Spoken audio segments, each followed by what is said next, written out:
Introduction. Our speakers today are interesting people who really have a very controversial story to tell. And it is something that you would call mind-boggling. Mark Phillips is from Nashville, Tennessee, aka Gore Country. His vocation has been primarily in the advertising field. Hugh is oriented to medical telemetry, electronics, commercial aviation and national tourism. His skills were in the area of subliminal marketing tools for a subcontractor to the Department of Defense. The area of hypnotism used to be a joke, but now we find that it is no longer the entertainment thing that it used to be. It's a very sophisticated business. It is being done on a much larger scale. His work with the Department of Defense made him a subliminal persuasion expert.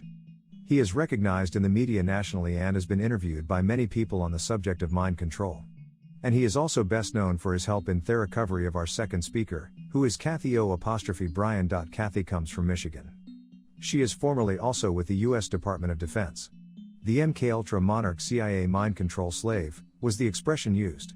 She was a victim of pedophilia in this horror story that was a terrible thing from beginning to end. But, thank God it didn't work. As you listen to the two speakers, ask yourself this question: is it meant that the leaders of our country take their oath of office and say, "So help me God"? Let's give a warm welcome to our speakers this evening. We have Mark Phillips, who will give us an introduction. Mark Phillips, thank you John. And thank you all of Granada Forum. You folks really represent what I fantasize will happen all across this great land. As a matter of fact, around the world. You've heard a number of speakers in the past that have enlightened you on a variety of subjects. The one tonight, this is very apropos that it be Halloween. This is probably the worst story you've ever heard. I spent a great deal of time trying to not want to believe this. But unfortunately, the evidences that support not only Cathy O'Brien's story, and the other evidences that Senator John DeCamp from the Nebraska cover-up, Franklin cover-up as it's known, support what you are going to be hearing tonight. In addition to that, there has been a tremendous amount of information that has surfaced over the past 3 years, that has come from people who have been on the front lines. Not only therapists, but we have generals and colonels from all branches of the military, and members of intelligence that have provided us with literally tons of documentation, not only supporting Cathy's story but thousands of others just like her. Cathy O'Brien is not unique. I wish she were.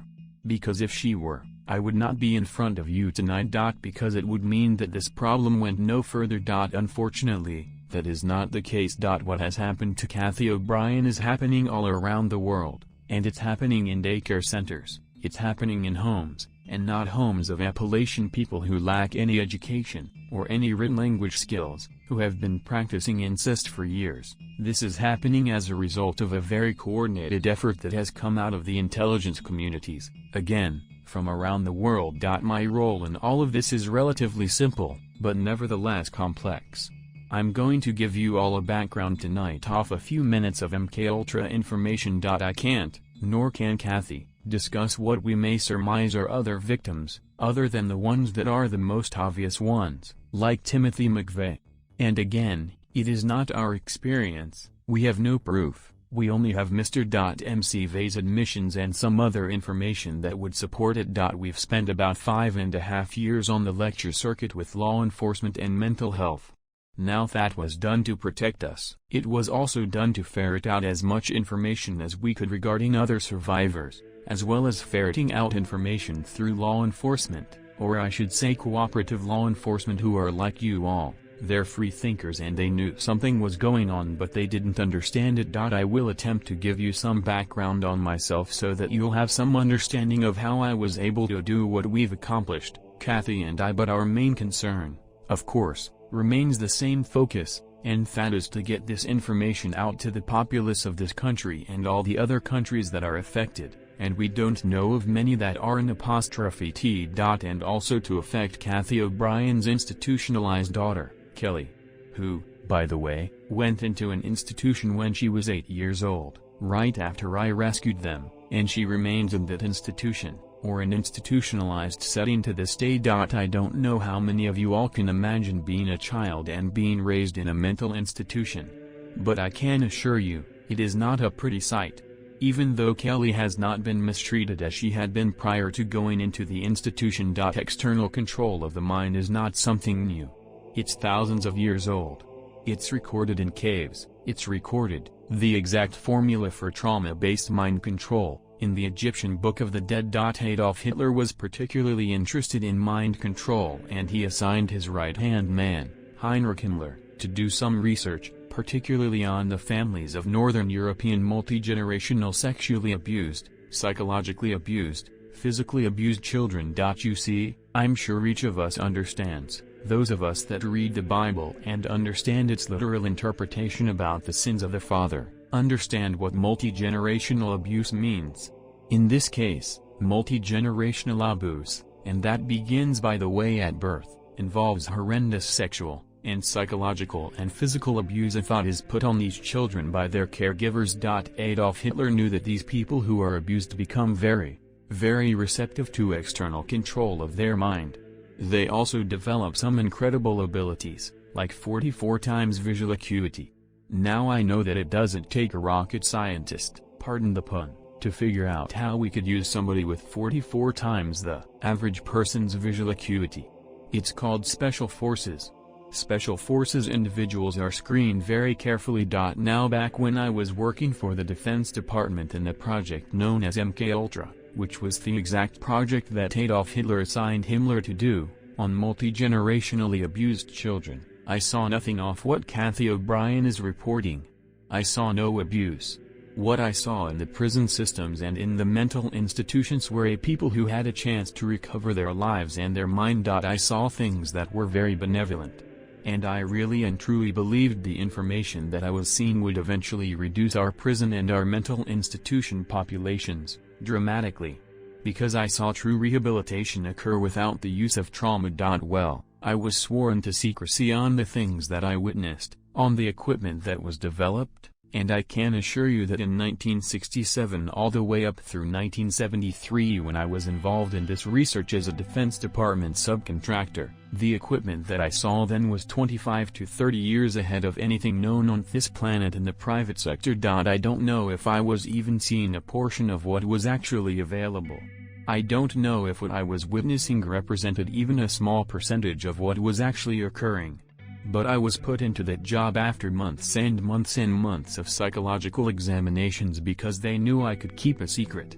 I was given a Defense Department clearance. I knew about the Heinrich Himmler studies for Adolf Hitler, and I knew that Adolf Hitler wanted to develop some very serious people to put in places to control various regions in what he called, and what George Bush called, and Nero called, the New World Order. You see, Adolf Hitler was not the first, nor was George Bush, to fantasize about this hideous idea of totalitarian government, enslaving the entire globe through mind manipulation. Now, mind manipulation comes in a lot of forms. You folks in this room are not falling into one big huge trap, and that is, information control. And I again, thank the Granada Forum for bringing Cathy and I in to impart this message, because we need your support. This book, Transformation of America, is not distributed through bookstores for the most part. The few bookstores that do handle it directly with us. To guard the integrity of the book so that it would go totally uncensored, we published it ourselves the first time. We now have an opportunity before us because many of the people Cathy has mentioned in the book have been indicted for a variety of reasons, or are facing indictments, or have fled their respective countries, or stepped down from power. For one simple reason, corruption that they could not cover up. Now the corruption that we are talking about here goes beyond, I hope, most of your limits of experience. It certainly went beyond mine. Adolf Hitler had the largest number of human subjects from which to work and do his horror on. And it was even accepted by most of the people in his country, that these prisoners of war were indeed to be subjected to anything that he chose that would better his country. Well, MKUltra took on the same scientists, because in 1947, when the National Security Act was formed, there was a project developed called Project Paperclip. It was a few airlines at that time that were cranked up. Capital International Airlines was one of those airlines. I was vice president of Capital Airlines for a period of time. Well, Cathy O'Brien certainly is a remarkable person, but I can assure you that the prognosis for recovery of someone who has been horribly abused before age 5, before the brain is fully formed, the level of recovery is very good. These people can lead normal productive lives, even though they've experienced in most cases a lifetime of horrific abuse. That was the thing that surprised me the most. Now there are a lot of survivors out there. There are a lot of survivors in various levels of recovery. Cathy is, again, the only one that we know of that is vocal, that has written a book, that's been validated, and we haven't been locked up. Now, I want everybody in this room to understand that neither Cathy or I are suicidal, and we just came back from Arkansas, and I want to tell you, Cathy and I were invited over there, spent 4 days with the investigators, because they had found one chapter of her book that they were actually able to validate. I said, well, give it to me in print. And they said, well, we can't do that. And I said, well, okay, can I use this recording? I was only joking. They patted me down before I went in. But no, these people are what I consider friends, of yours and mine. Now, if there are any CIA operatives in this room, you don't have to hold up your hand, but I'll tell you where I stand. I want you to come see me alone, particularly if you're trying to disrupt what we're doing, because this information that Adolf Hitler was developing, we developed through Project Paperclip. Project Paperclip was the importation of Nazi and fascist scientists into this country after World War II. That saturated our universities, saturated our Fortune 500 corporations, saturated NASA, it built NASA, and it has infiltrated every aspect of society with its filth. Filth in child pornography, filth in blood rituals, and hideous religious beliefs that involve human sacrifice. Anything to traumatize the mind. I'm approached by a number of avid researchers who say, well, this is Satan behind it. Well, I want to tell you, these are people behind it, because I worked for the airline that brought these folks in. I had no idea what I was involved in, but I was recruited by Capital International Airways for the purposes that I could keep my mouth shut, and I worked on a need-to-know basis. Most operatives do not know who they are working for. There are over 86,000 of them in this country. Now you divide that by 50 and see what you come up with. This place is crawling with Big Brother. The KGB never had that many functioning operatives in high levels as we do in this country. 1984, George Orwell's book, really was a grim prophecy that has come true. Most people are saying, we've got to stop this new world order from taking over. It's already here. We're in it. Now let's understand who the players are, and some of their tools. Mind control, whether it be trauma-based mind control to develop a totally robotic human being, is one type. Fortunately, it requires a great deal of horrible trauma that somebody's got to put onto these people. And it requires something more than just pushing a button or a console. There is equipment available now that we cannot protect ourselves from. And the amazing part about this equipment is that it is available to everyone in this room. I don't quite understand the philosophy about McKing Painfield generators and another device called an MDD-1, which uses a dual-coil electromagnetic pulse system, which affects our cerebral cortex, stops logical thought. You couldn't balance your checkbook if one of these things was turned on, nor could you think to turn it off. Any more than Cathy O'Brien could have thought to have walked away from her victimization. This is not the beaten wife syndrome. This has nothing to do with an economic situation. This has something to do with robotic mind control. There are tons and tons of documents.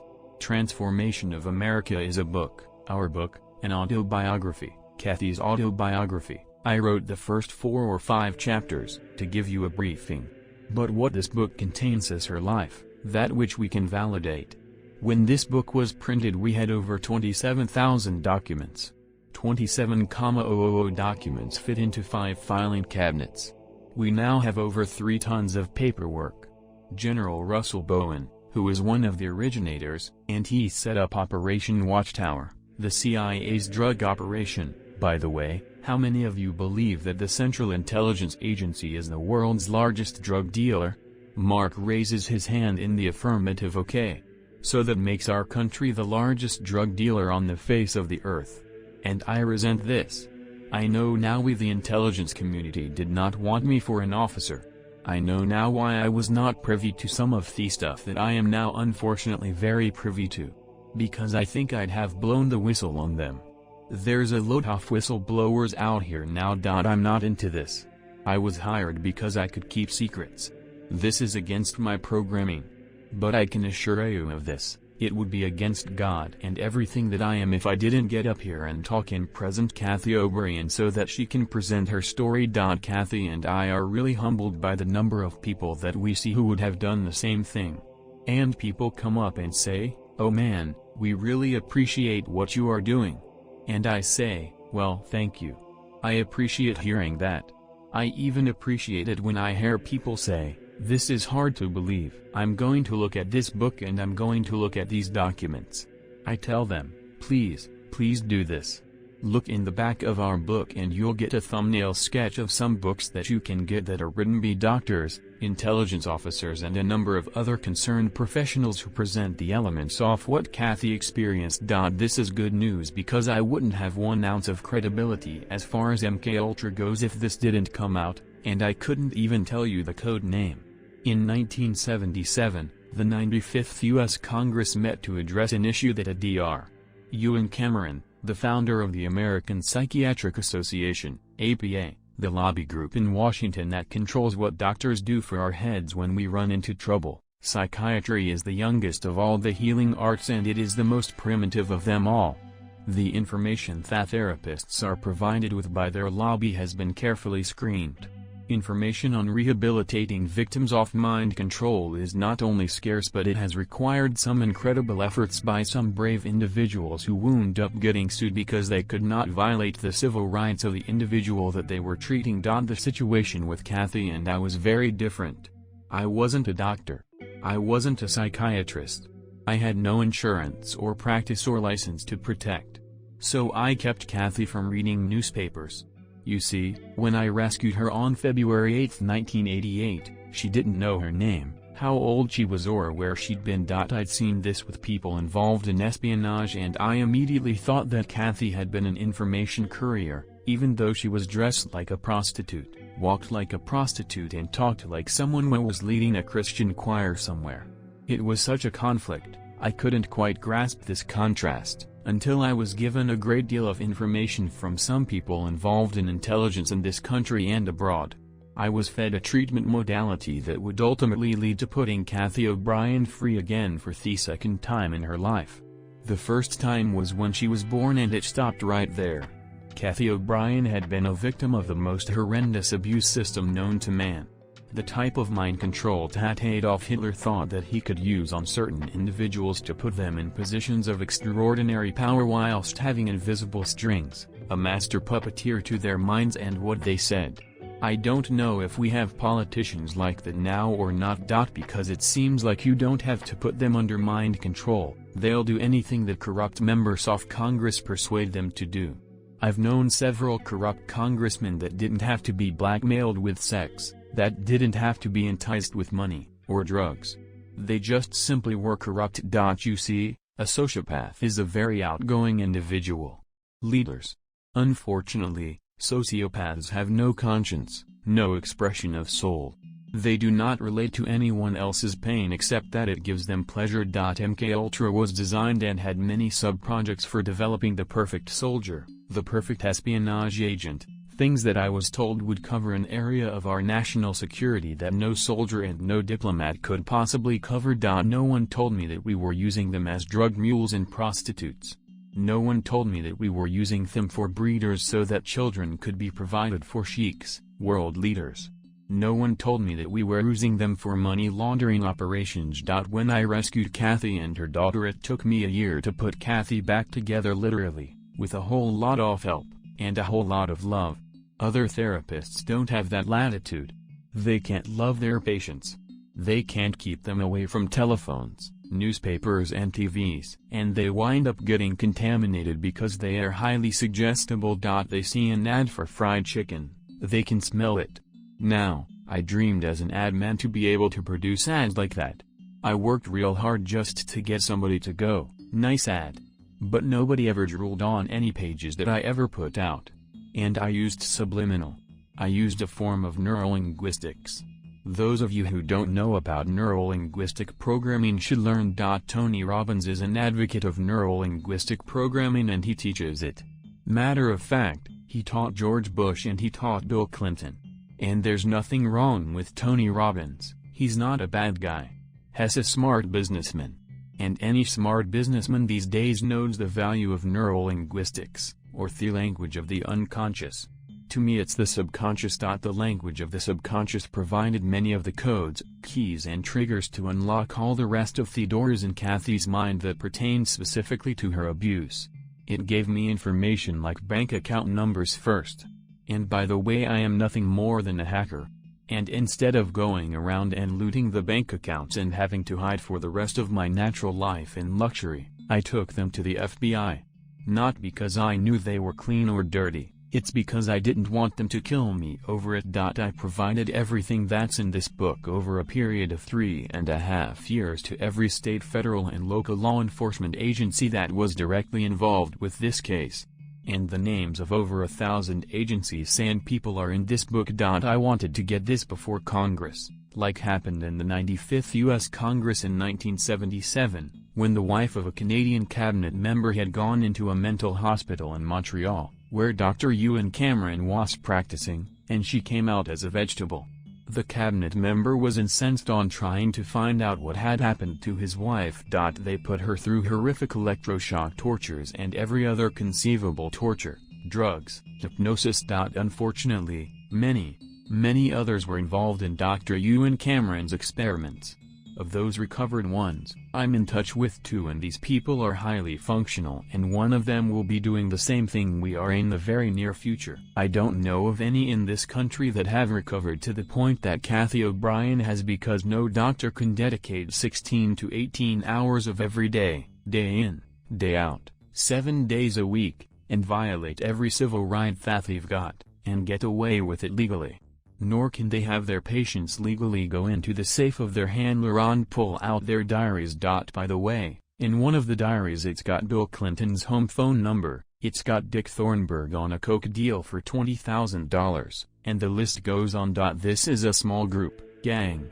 If you consider the population of the United States, it's so fractional, these bad guys that are in control of all of us, that we wonder what on earth could they be doing? How does Clinton survive all of these attacks against him? How did George Bush survive the attacks against him? Well, he didn't. He went out of office. But I don't believe anything changed. I believe the guy that he had for his replacement did exactly what he wanted him to do. Like start out with NAFTA and GATT. We are, as David Icke so eloquently said, a one-party system. There are ways to change that. And there are a number of people who are making some very positive efforts in that direction. But that's their job. My job and Cathy's job is to stand before groups like you, very nervous, because we want to make sure that the information will excite you enough to go out and talk about it, or go out and investigate it and talk about it some more. We attempt to get our books out by the case. And they get real cheap when you buy a case of them. One box of 36 books, $232. And we deliver them. This book is information. It is truth. And it is truth that will set us free. I am absolutely intent on the idea that the information contained in this book will indeed reach the eyes of this woke and see. And the information on this video will reach the ears and eyes of those who can hear and see truth, so that they will get out and wonder why Sirhan had the same psychiatrist, Jolyon West, as Lee Harvey Oswald, Timothy McVeigh. Now, this guy's real popular. He's right down here at UCLA. He was also the first person to call me on unlisted, unpublished, fake name telephone, out in the boonies, outside Anchorage, Alaska, after I had rescued Cathy and her daughter. And a woman by the name of Margaret Singer, who may be a friend of one or two of you out there, but I don't miss a chance to bring out the fact that she was the one that sent another character in on us up there. I wasn't connected well enough to be told not to do anything on my own, and at the time I was absolutely out of mind from hearing this stuff. I was suffering from what is known as post-traumatic stress disorder. I was shell-shocked from hearing what Cathy and Kelly were telling me. And then I was showing this information to members of the intelligence community and members of other branches of federal law enforcement who validated it for me. Thank you. I apologize to everybody who buys our book and reads it, because I tried to make my portion of it informative enough to where it wouldn't hurt you. And I told Cathy that she had to include enough detail in the book, such as anatomical details of her alleged abusers, so that we could get them into court and make them drop their pants. That kind of leads me into the presenter for the second oldest profession. Now, who was first? It's a long debate in the intelligence community whether prostitutes or spies came first. At this point I would like to introduce Cathy O'Brien, the person who rescued my spirituality. I wasn't a bad guy, but I needed that extra push, and I'm mighty proud to have been with her for over 8 years now. Cathy O'Brien. I want to thank each and every one of you for coming out here tonight, to arm yourselves with knowledge about a tool that's being covertly used to usher in what Adolf Hitler and George Bush term New World Order. That is, mind control. I've enjoyed talking with quite a few of you earlier this evening, pertaining to how mind control has affected some of you or some of your loved ones. Mind control is very prevalent in this country and around the world. These criminals that are in control of our country operate on the philosophy that secret knowledge equals power. Many government secrets and personal reputations were staked on the belief that I could not be programmed to remember those things that I was supposed to forget. They were wrong. For, as intelligent as these perpetrators are, they are limited in their thinking by their own immorality. They don't have wisdom. They don't think deep. And they never consider the strength of the human spirit. They never considered what would happen when a good man like Mark Phillips gained knowledge of their secrets and used them to restore a mind, rather than control one. I know that I am extremely fortunate to have survived my CIA, MKUltra, White House, Pentagon-level trauma-based mind control victimization.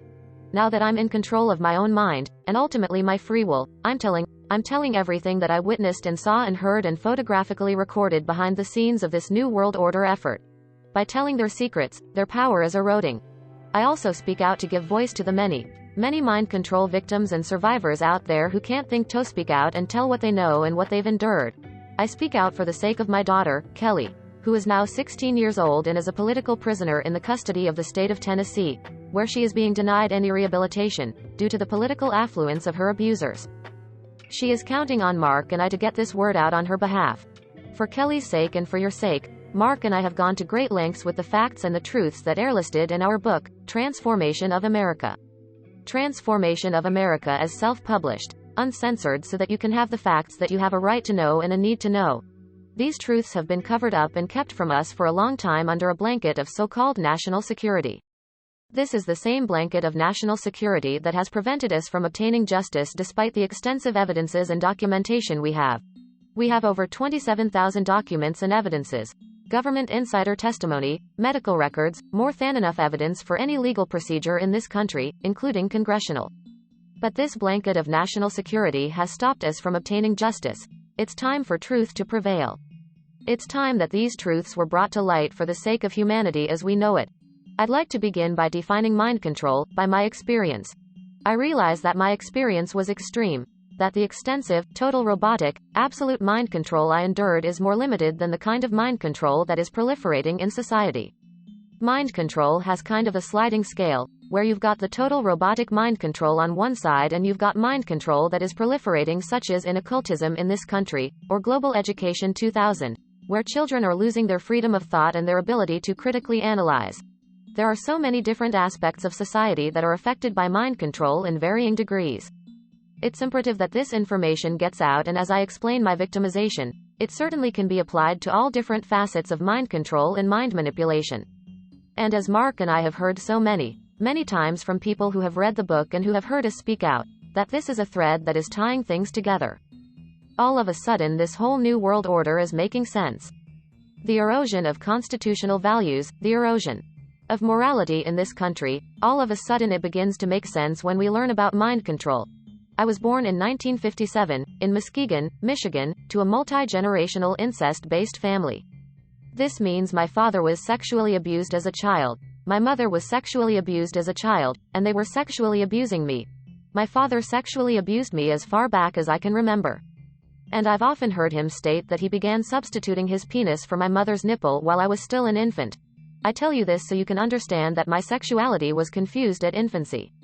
It was put into an area of my brain that's much like survival, like eating and drinking would be. I tell you these facts so that you can be better armed and understand what's happening in society, and name names.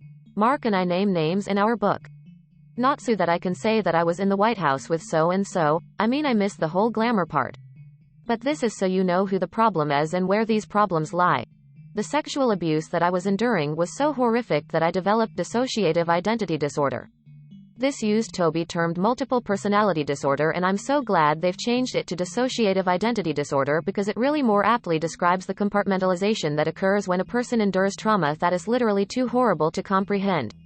Even though I couldn't understand that what my father was doing was morally wrong, the pain and the suffocation of his abuse was so extensive that I developed dissociative identity disorder.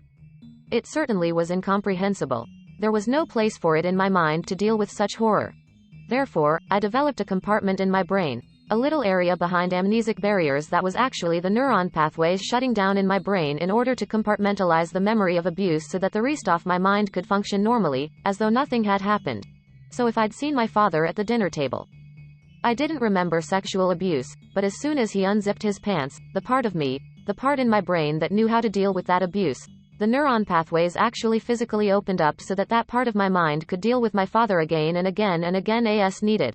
I certainly had a lot of experiences within that compartment that dealt with my father's abuse, but I did not have a full range of perceptions. I had a very limited perception, a very limited view.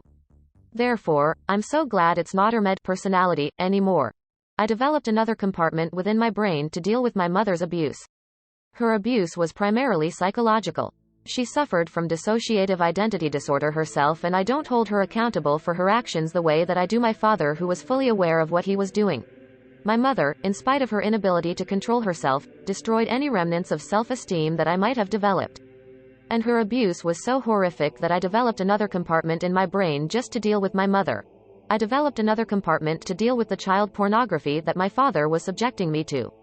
He was earning his living as a worm digger on a 6th grade education and supplemented the family income with child pornography that was being distributed through the local Michigan mafia pornography ring. At that time, there was a criminal faction of our government that was interested in targeting children such as myself for mind control, because this compartmentalization of memory was something that they deemed ideal for keeping government secrets. After all, if I couldn't think to remember, how could I tell about it? Additionally, people who suffer from dissociative identity disorder develop a photographic memory behind those amnesic barriers because the brain has a defense mechanism that when trauma occurs it photographically records events surrounding trauma. An example of this would be that many of you who are old enough to remember when John F. Kennedy was assassinated, most people know exactly where they were and what they were doing. This was an event that traumatized the nation, and this exemplifies how the mind photographically records events surrounding trauma. So behind these amnesic barriers, I had a photographic memory which the government deemed ideal for programming. That way I could deliver messages to and from government leaders, or in my case also drug lords who were involved in funding the black budget and funding the New World Order controls. They were interested in programming me so that I would deliver the messages verbatim. When I delivered messages, I delivered exactly what I was told, using the voice inflections of my abusers, with no conscious comprehension of what I was even saying. I was just a tape recorder, parroting out exactly what I had been told. Another aspect that the government was interested in was that as a dissociative identity disorder person, I had no concept of time, because I was going from compartment to compartment to compartment in my brain with no memory of what had happened before. Therefore, I had no ability to keep track of time, and the concept of it was just absolutely impossible. If I didn't know what I was doing earlier, I wouldn't know to be tired while I was overdoing something else. Therefore, a person who suffers from dissociative identity disorder has extensive physical endurance, just superhuman strength and ability to keep going and going and going. Dissociative identity disorder persons also develop a 44-time visual acuity. Very often that's why you see them wide-eyed, with the whites around their eyes, because they are actually taking in more of their surroundings than the average person, 44 times more detail than the average person sees. That certainly makes them perfect marksmen for mercenary operations or for intelligence. I was a chosen one, or a prime candidate for mind control because of the sexual abuse that I had endured. My sexuality had been enhanced, therefore I was used as a sex slave and also delivered messages to and from these government leaders. At that time, because this criminal faction of our government was so interested in dissociative identity disorder persons. They knew that any child who was subjected to child pornography had to have endured trauma so horrible that they had to be suffering from that disorder. Therefore, this criminal faction of our government sanctioned this child pornography ring, so that they could identify and target children such as myself for the project. At that time, the local Michigan mafia politician who was protecting this pornography ring was a guy named Gerald Ford. This is the same Gerald Ford that went on to become the first unelected president of the United States. I never perceived his political affluence. I only perceived him as another abuser like my father, because Gerald Ford also sexually abused me as a child and sexually abused me right on through my mind control victimization until Mark rescued my daughter Kelly and I in 1988. Gerald Ford is not a pedophile per se. He is what I refer to as trisexual. He'll try anything, any age, anybody, anytime, anywhere, just as long as he had control, because he had a perversion of power in addition to his interest in mind control. It was Gerald Ford who came up to our house and explained to my father how to raise me in the project according to government specifications. My father had been caught sending this child pornography through Theus mail, and therefore he was approached and told that if he sold me into that project, he would gain immunity from prosecution. My father remains free from prosecution to date, for so-called reasons of national security. My father thought it was just absolutely wonderful and immediately sold me into the project. He felt like the government condoned child abuse. So did I. My father went on to have 5 more children to raise in the project, so there were 7 OFUs in all. The rest are still awaiting freedom. Once my father agreed to sell me into the project, I was taken routinely to Mackinac Island, Michigan, which is a political retreat where the Michigan governor's mansion is located. It was a bohemian grove of sorts, where the politicians met and discussed New World Order controls and mind control. Mind control of the masses. Mind control in the school systems. How to use occultism as a trauma base. One of my sexual abusers at that time was the Prime Minister of Canada, Pierre Trudeau. Pierre Trudeau is a professed Jesuit. Now the Jesuits are an intelligence arm of the Catholic Vatican. There is a criminal faction within these Jesuits. I am certainly not saying all Catholics are bad, nor am I saying all CIA's bad, nor all politicians. There is good and bad in everything. But, nevertheless, Pierre Trudeau represented this criminal faction of the Catholic Jesuits who believed in mind control of the masses, because they wanted to be the one world church in the New World Order. The money that was being brought in through the church was funding New World Order controls. Another sexual abuser of mine was, then Michigan Senator, and later U.S. Congressman, Guy Vander Jagt. This is the same Guy Vander Jagt that went on to head the Republican National Committee which put George Bush into the office of president. It was at Mackinac Island, Michigan, when I was 13 years old that I was dedicated to the senator who had become my owner in this mind control project. That is U.S. Senator Robert C. Byrd. Senator Byrd is a Democrat from West Virginia, and again you'll notice I reveal any names that this doesn't have anything to do with party lines. Democrats and Republicans both are involved, because it is not about party lines, it is about who's for a new world order and who's not. Nevertheless, Senator Byrd has been in office, he's still in office today, he's been head of our Senate Appropriations Committee, which means he held the purse strings of our country. He decided where money would be spent. And I know, from having witnessed and experienced and saw so much behind the scenes, that Senator Byrd was appropriating money in directions that would allow for New World Order controls.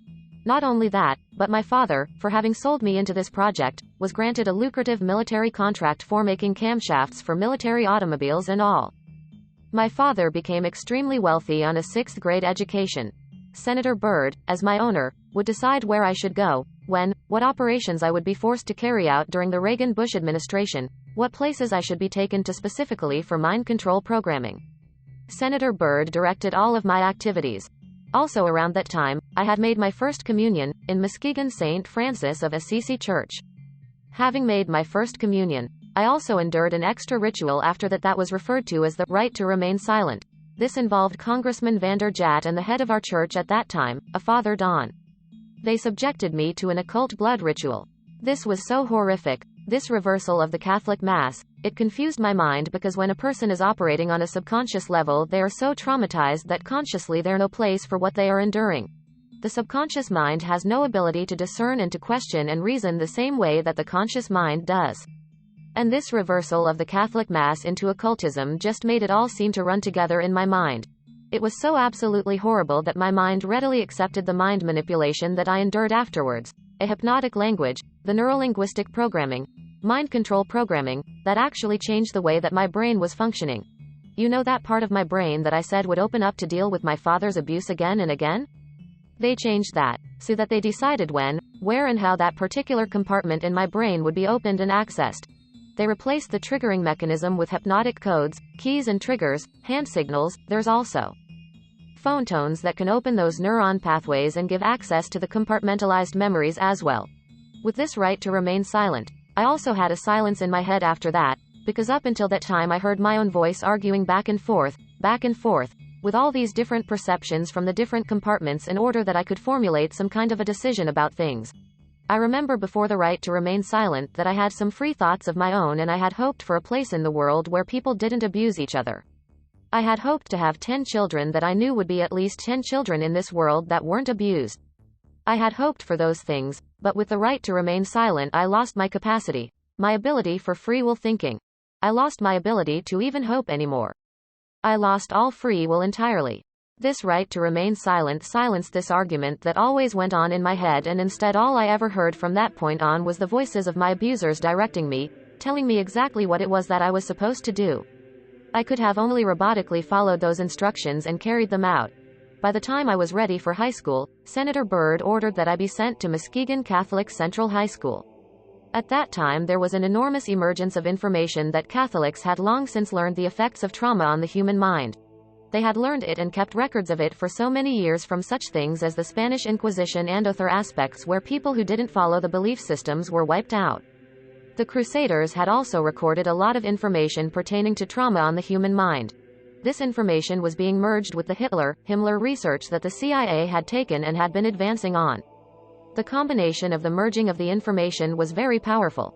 Muskegon Catholic Central was a place where this information was being brought together. It was at Catholic Central that the very basis, the very groundwork for Global Education 2000 was being implemented. There are many different names for the program which is being implemented in our school systems, that is being forced on our children by the federal government. Global Education 2000 was designed to increase our children's learning capacity while decreasing their ability to critically analyze. That way they would just readily accept whatever they were told without any question and just take all the information in. At Catholic Central I got straight A's. I did really good in school because I was photographically recording everything in class. I endured a cult ritual in the school chapel, as did numerous other students in the school. I certainly wasn't the only one. As a matter of fact, by that time I really thought that the whole world was involved in this kind of abuse. By then, my whole environment was saturated with it. This occultism, this trauma, created the photographic recording awful that I learned in school. Of course I had no ability to critically analyze or to creatively use it in any way, but the information was sure in there. It was while I was at Catholic Central that Gerald Ford went into the office of president. I had been conditioned by that time to believe that I had no place to run and no place to hide. This is a phrase that is used to lock in mind control victims of varying levels, that there is no place to run, no place to hide, we're watching you. I certainly felt like I had no place to run and no place to hide. Who would I turn to? I couldn't turn to my parents. I couldn't turn to my church. I couldn't turn to my school. I couldn't turn to the local politicians. And now I couldn't even turn to the President of the United States. I truly felt locked in. Which was exactly what they wanted, for total control of my mind. Of course, since then I have learned otherwise. And Mark wisely taught me, while I was in the deprogramming process, that I did have a place to run. Right at them. And I had no need to hide. Obviously, they do, by the way. They are covering up all their acts with the national security blanket. After I graduated from high school, Senator Byrd ordered that I be moved to Nashville, Tennessee. Nashville, Tennessee was heavily involved in mind control at that time through the country music industry, and above all, the proliferation of CIA cocaine operations within the country music industry were already in full swing. The political corruption in Tennessee was just all the way to the top. The country music industry provided a cover for mind control slaves like myself to be taken around the country to the various places designated, and also to distribute and deliver the large quantities of CIA cocaine that was coming into the country. It is my experience that the CIA's so-called war on drugs is no more than the CIA eliminating their competition as they take over the drug industry worldwide. They took their war on drugs to our street corners and Tornador streets into a bloodbath. The country music industry provided the cover for distributing the cocaine, so Senator Byrd wanted me to be within the country music industry. Besides that, he fancied himself an entertainer of sorts, and he fiddled on the Grand Ole Opry from time to time. When I was first sent to Nashville, he was playing on the Opry that night, and he had a musician behind him, a guy named Wayne Cox. Wayne Cox later told me that playing music behind Senator Byrd wasn't the only way that he backed him, but that he backed him politically as well. After the Opry that night I endured an occult ritual again. Occultism is oftentimes used as a trauma base form and control. Who can comprehend that kind of a trauma? Blood rituals, absolutely horrible, and it is a perfect trauma base for mind control, for the compartmentalization of memory. I witnessed Wayne Cox murder a railroad bum down at Nashville's Union Station. It was abandoned at that time and there were bums around, and he shot him right between the eyes and cut off both of his hands, which was Cox's MO for murder. After this blood ritual, I was programmed that Wayne Cox would be my first handler in MKUltra mind control. As my handler, Wayne Cox would follow Senator Byrd's directions and instructions. Above all, he would be subjecting me to more trauma, sufficient to satisfy the numerous compartments that Senator Byrd wanted developed in my brain for mind control programming, so that I could carry out various operations during the Reagan-Bush administration. I endured numerous occult rituals after that. Wayne Cox at that time was working directly under the direction of Louisiana Senator J. Bennett Johnston, and he took me to his hometown in Chatham, Louisiana. J. Bennett Johnston, at that time, was heavily involved in mind control operations because he was running a band of mercenaries out of Louisiana. At that time this band of mercenaries were going in and out of South America. There were a lot of arms deals going on. And most importantly, when the aeroplanes would fly these guys down to South America, they would come back full of cocaine, which was being distributed on our streets. Wayne Cox was triggering these mercenaries into operation by showing them a severed hand from another one of his victims, which re-traumatized them into the occult ritual that they had already endured and accessed a specific compartment of their brain. And he told them that J. Bennett Johnston wanted them to give him a hand. He would then give them instructions and the guys would follow them through. At that time, it was 1978, and it was determined that I had endured sufficient trauma to carry out my first trial run operation. An enormous quantity of cocaine had been flown in on one of these operations and I was to deliver it into the neighboring state of Arkansas. By that time, Bill Clinton's drug operation was in full swing. He was governor of Arkansas. I delivered this cocaine to a remote airport on Washita Forest, which I have since identified as Mena Airport. I also delivered a little packet of information and a small quantity of cocaine. A personal stash from J. Bennett Johnston to Bill Clinton. I delivered it to Bill Clinton and he cut out 2 lines of the coke, and he did inhale. That certainly wasn't the only time I saw Bill Clinton using cocaine. My sexual experience with Bill Clinton was extremely limited, in spite of the fact that I was a sex slave. It was my experience that Bill Clinton is bisexual, leaning far more towards a homosexual, and all I have ever seen him involved in is homosexual activity with very limited experience with him myself. Whereas, my experience was much more prevalent with Hillary Clinton because Hillary is also bisexual, leaning more towards a homosexual. It was she who accessed my sex programming to fulfill her perversions. Around this same time, J. Bennett Johnston subjected me to some other mind manipulation that involved, instead of an occult theme, an alien theme. Now these guys who were manipulating my mind and programming me for mind control purposes, and these criminals in control of our country as well, claim to be gods, demons and aliens in order that I feel totally helpless, in order that I felt they were beyond my realm to affect. It certainly worked at that time. J. Bennett Johnston told me that he was an alien. He told me that he'd been part of the Philadelphia experiment, and when the ship disappeared it came back a spaceship. This is in keeping with an air-water mirror theme that NASA uses quite frequently. A reversal. Because, again, the subconscious mind doesn't have any reasoning capacity. J. Bennett Johnston then showed me, in his office at General Dynamics, a then top-secret stealth. Here was this triangular stealth that wasn't in any of the school books, wasn't being talked about anywhere, wasn't out in the newspapers or anything else. It was being withheld. It was still a top-secret weapon system. It looked like a spaceship to me. I'd never seen anything like that. And everything J. Bennett Johnston was doing and was involved in was certainly alien to me. So it was easy for me to accept the idea that what was happening was in fact being perpetrated by aliens. I'm not saying that there's no such thing as aliens. That would be foolish of me. But what I am saying is that it was my experience that these were people claiming to be aliens. If there is a reality out there pertaining to any alien influence, we need to sort out the government misinformation and disinformation and mind manipulation techniques that they are using. I know for a fact that the plan is to make all of us feel totally helpless, that what's happening is beyond our realm to affect because we've been taken over by aliens, that our Independence Day is dawning.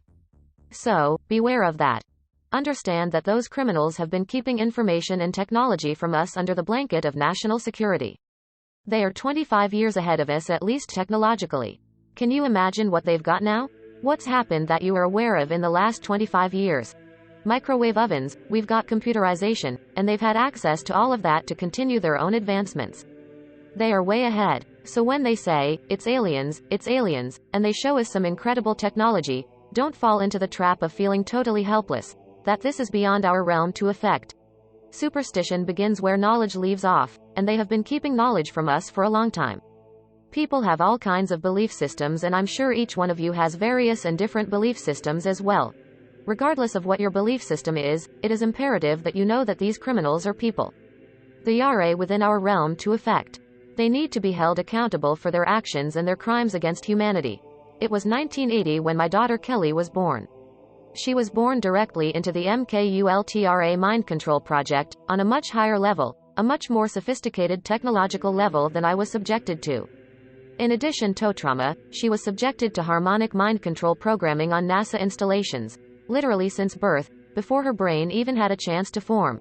As soon as Kelly was born, Senator Byrd figured I'd been traumatized enough by that time and ordered that Webbe transferred back to Nashville, Tennessee, to carry out operations during the Reagan administration. But being within the country music industry, we had a second handler. His name was Alex Houston. Alex Houston is a ventriloquist, stage hypnotist in the country music industry. Above all, he carries out criminal covert CIA operations that fund the black budget, and this certainly included bringing in large quantities of cocaine and distributing them throughout the United States and Canada. He was working at that time and provided a cover for me to be taken throughout the United States, Canada, Mexico and the Caribbean for these criminal covert operations. As my handler, he took me to various military and NASA installations for mind control programming, for specific operations that I was forced to participate in. These operations I won't have time to get into tonight, but are detailed in our book Transformation of America. And they involve such leaders as the President of Mexico at that time, de la Madrid, and ex-President Salinas. It was my experience that, in 1984, there is a CIA trauma base, near Death Trauma Center, that is located in Lamp, Missouri. It is called the Swiss Villa Amphitheater. They bring certain involved country music acts in to bring large quantities of cocaine or bring the cocaine out for distribution. Because Lamp, Missouri is just across the Arkansas line and is very much a part of Bill Clinton's cocaine operation. And it was in full swing at that time. It's also interesting to note that this Lamp, Missouri operation is where the country music industry was more conveniently relocated, right there in Branson, so that it would be closer to Clinton's cocaine operations. Lamp, Missouri was also the place where I heard George Bush and Bill Clinton talking. From the point of view I had, they certainly were friends. They didn't recognize any party lines between them. That's a smoke and mirrors illusion for the public. It's not something they adhere to because they had exactly the same agenda, and that was for bringing in this new world order. I heard George Bush at that time, talking to Bill Clinton, and I've since photographically recorded it and wrote it verbatim in our book. That when the American public became disillusioned with the Republicans leading to the New World Order, that Bill Clinton as a Democrat was going to be put into the office of president. This was decided in 1984. Actually, I'd heard about it even prior to that. But as of 1984, they were already discussing it as an absolute fact. It was also discussed, in the groundwork for NAFTA, that by the time George Bush went into the office of president, Salinas was going to become the president of Mexico, and they together were going to be bringing in NAFTA, which was the beginning of New World Order controls. I was forced to participate in the criminal groundwork for NAFTA, the opening of the Juarez-Mexican border to free trade of drugs, the free trade our nation's children. It's absolutely appalling, the criminal roots of NAFTA. Again, this is detailed in the book. But, it's interesting to note that these political moves had already been decided way back then. And, as I deprogrammed, it was really something to me to find out that people didn't know about this stuff. It was subvious to me. I didn't realize that people were unaware and had bought into some kind of smoke and mirrors illusions of what was going on and never thought to look behind the scenes at what was going on. I understand that good people don't think that way. They don't have criminal minds. They don't think to look for that kind of criminal activity. Just like these guys are limited in their thinking by immorality. Good people are blinded from that kind of criminal activity, until their eyes are opened to truth. The people that were involved in this criminal activity that was going on at that time were following directions from George Bush, George W. Bush's father.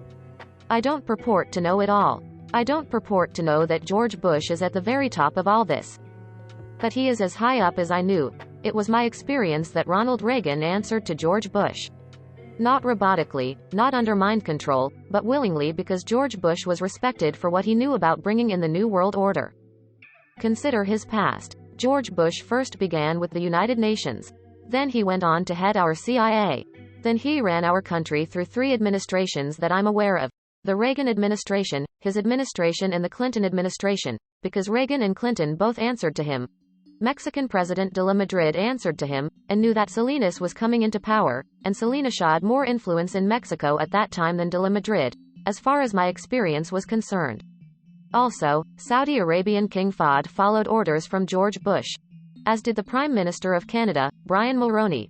In 1983, I heard Ronald Reagan and Brian Mulroney discussing the New World Order.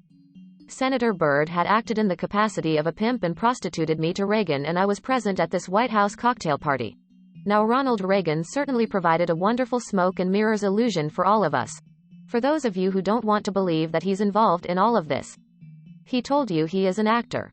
And headed a real good job of it for a long time.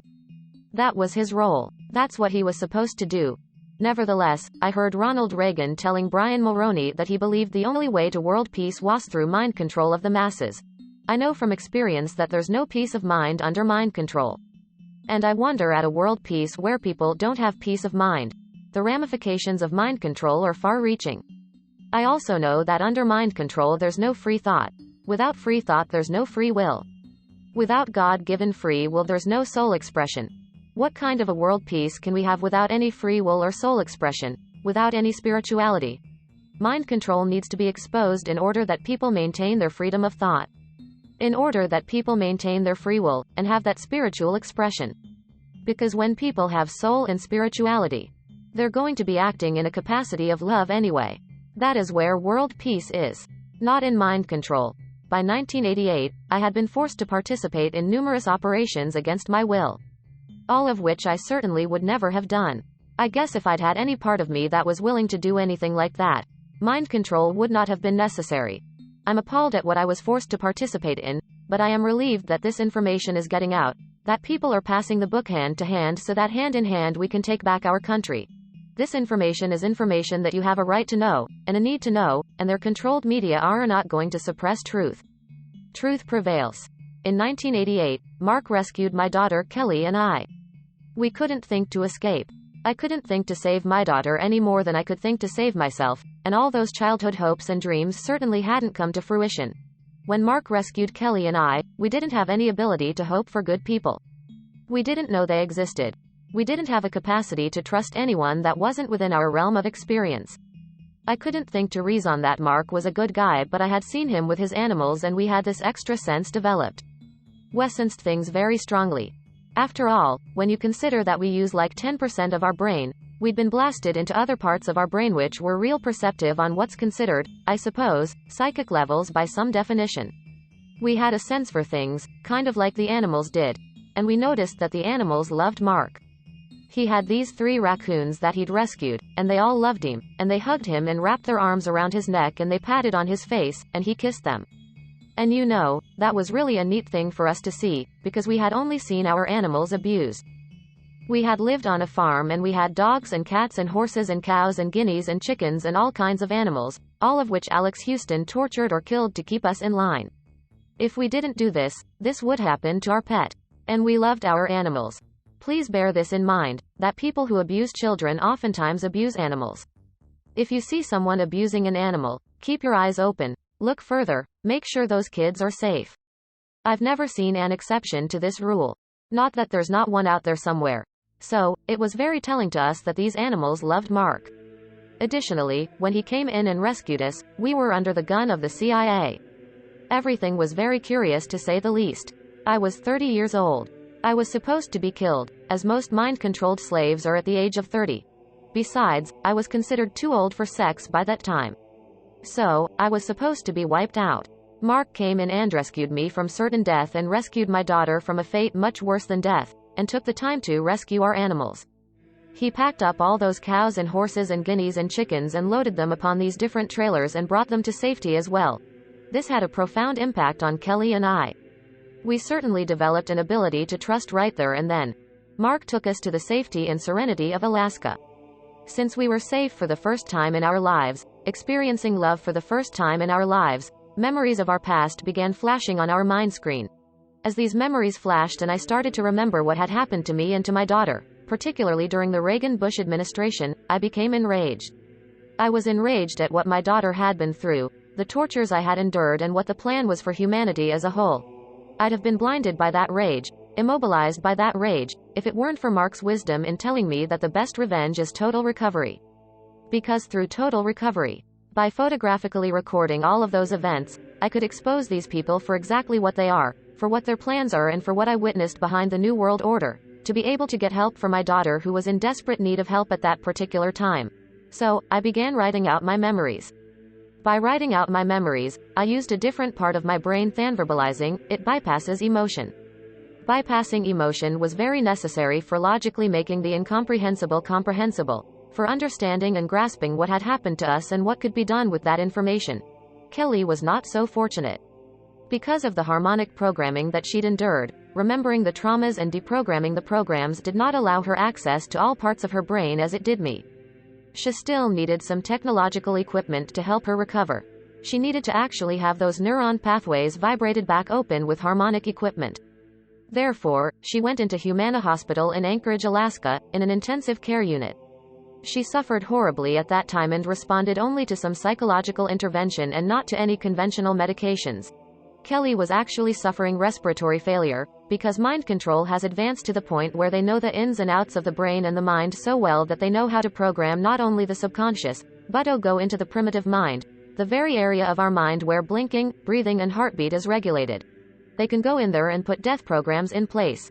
In my daughter's case it was respiratory failure, so that in the event that she ever had cause to remember, which they never expected could happen, but in espionage that can happen. So they won't have to take the old cyanide pill anymore, like spies used to. Instead they would simply go into respiratory failure or circulatory failure and no information would be released at all. Since my daughter was being raised, genetically and through mind control, to be in espionage, she had that program in place and it went into effect. Because of the medical attention that she needed, she became quickly thrust into the illegal and immoral custody of the state of Tennessee, where she remains today. The violations of laws and rights that proliferated in her so-called legal case were extensive. We had one clean district attorney that went in and told the judge that he was violating constitutional rights and human rights in my daughter's case. He cited law after law after law, and the judge interrupted him and said, "But laws do not apply in this case for reasons of national security. This certainly raises a question. What does national security have to do with the documented, validated and proven rape and molestation of a child's mind and body? For Kelly's sake and the sake of so many other mind control survivors out there, we need to lift this veil of national security. We need to repeal the 1947 National Security Act. This isn't national security, it's threatening the security of our nation when it covers up such crimes against humanity as mind control, when it covers up the CIA's so-called war on drugs, when it covers up the selling out of our country to New World Order controls. That's a national security that has nothing to do with the security of our nation. This national security has kept information pertaining to mind control from all of you for far too long. We've got to get this information out. We've got to arm others with knowledge on mind control, because knowledge is our only defense against mind control. We need to get this information out in detail so that we can all be more effective in our particular areas of taking back our country, and ultimately, taking back our world. For Kelly's sake, for the sake of all the other mind control survivors and victims that I know are out there, there's many of them, and for the sake of humanity as we know it. It is truth that sets us free. Please help us spread the word. Thank you.